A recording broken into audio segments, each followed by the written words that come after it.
বিষ্ণু বলেন জান্নাতে স্পেশাল দুইটা দরজা আছে, একটার নাম আব্বা আরেকটার নাম আম্মা।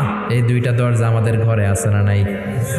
এক সাহাবী বলল, নবী আইয়ুল আমালি আফদাল, এই পৃথিবীর বুকে সবচাইতে সেরা আমল কোনটা? বিষ্ণু বললেন তিনটা।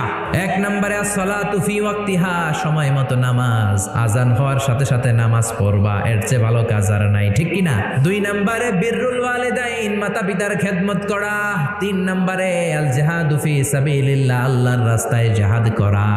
আরেক বর্ণনায় বিষ্ণু বললেন মা বাবার খেদমত করা জিহাদের চেয়ে বেশি দামি। এক সাহাবী বললেন, ইয়া রাসূলুল্লাহ আস্তাযিনুকাল জিহাদ, আমি জিহাদে যাওয়ার অনুমতি চাই। বিশ্বনবী বললেন, বাবা কেউ বেঁচে আছে নাকি? সাহাবী বললেন, আছে।